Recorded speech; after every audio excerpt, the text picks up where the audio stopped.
Oh, I cannot wait to see these two perform. So much coming through the show. But another thing we're talking about right now is something that some of us are confused about, some of us not know about, and some of us definitely know about it.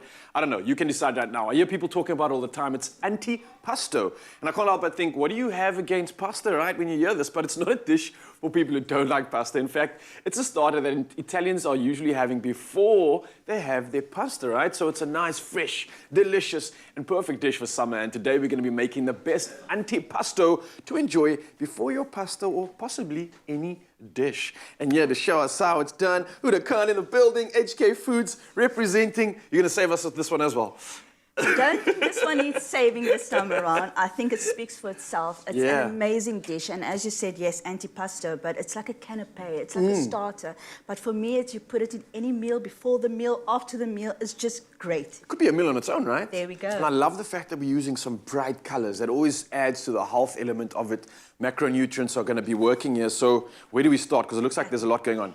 Well, first of all, we preheat that oven. Okay. Preheat that oven to 180. All right. And while we're preheating the oven, you're going to cut those radishes because we're pickling radishes today. Oh, all right. Oh. Is that why I'm using these ingredients on the side? So what is that? Sugar? Radishes. We've got some sugar over there, red wine vinegar, and we've got some hot water. All right. I'm on that. Yes. You can get going on your side. Don't let me distract you too much, but let me know what you're doing, though. No, what we're going to do is we've got some beautiful red grapes over here. So that creates flavor within your feta. Okay. So your grapes over there, and then your tortillas, while the grapes is in there, tortillas, we pop them Why into the grapes going in the oven?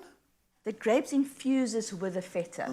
So the feta has this rich flavor. Okay. So it breaks down that rich flavor and it infuses with it. So it gets a beautiful, beautiful grape flavor with the sumac, with its Indian spices that you mix with it. Yeah, you asked earlier what is sumac. Look at you, Huda Khan, being all fancy in the kitchen. We have to be sometimes there. So we've got some beautiful fennel over there, the sumac, and then we've got some pepper over there as well. So once you put the grape over there, we can put our beautiful feta on there as well, close to the grape, so it infuses there.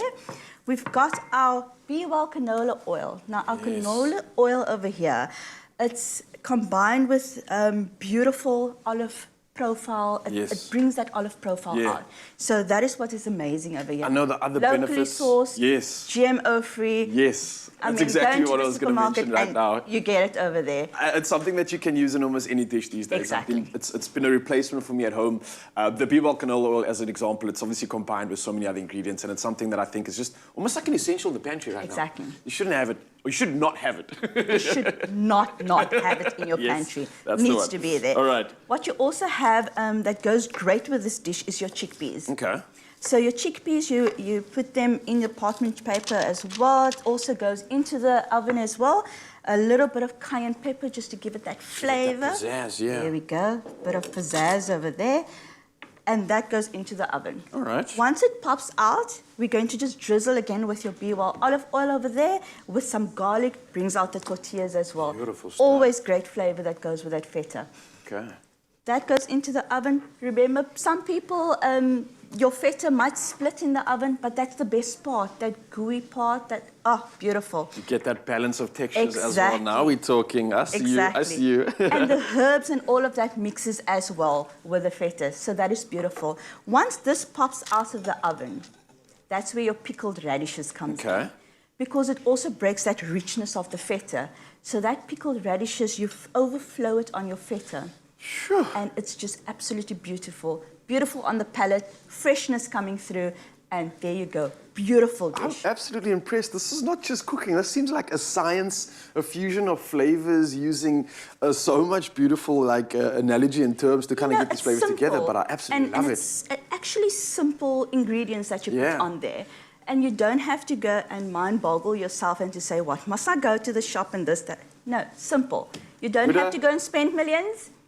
Absolutely love it. Thank you so much. You've made this a lot easier than what it looked like. And of course, you at home, you can get the recipe at expressoshow.com and enjoy your canapé, enjoy your guests smiling, and enjoy all the flavor in this one. Exactly.